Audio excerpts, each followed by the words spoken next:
నిరాడంబరతకు ప్రతిరూపమైన భారత ప్రథమ లోక్సభ సభ్యులు కందాల సుబ్రహ్మణ్యం తిలక్ జీవితాన్ని నేటి యువత ఆదర్శంగా తీసుకోవాలని విజయనగరం శాసనసభ్యురాలు పూసపాటి అద్ది విజయలక్ష్మి గజరాజు అభిప్రాయం వ్యక్తం చేశారు.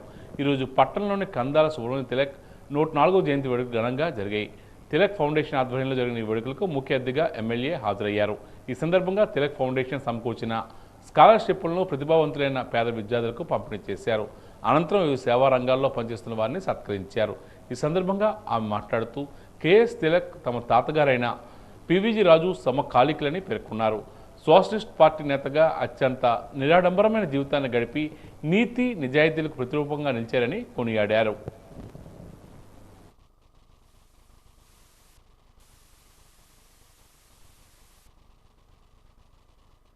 రోజు కేఎస్ తిలక్ గారు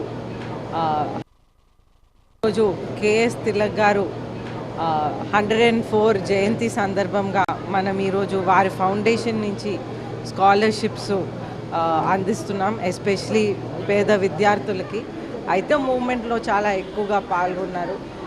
భూదాన్ మూవ్మెంట్, వినోదా భావే భూదాన్ మూవ్మెంట్లో పాల్గొన్నారు. దాని తర్వాత సాల్ట్ సత్యాగ్రహ, మహాత్మా గాంధీ గారు సాల్ట్ సత్యాగ్రహాలో కూడా పాల్గొన్నారు. ఆ తర్వాత తాతగారు పివిజి రాజు గారు మాన్సా సంస్థ స్థాపించినప్పుడు 1958 నుంచి సుమారు 20 ఇయర్స్ వరకు తాతగారిని సహాయం చేస్తూ ఆ సంస్థని కూడా ముందుకు తీసుకువెళ్ళారు.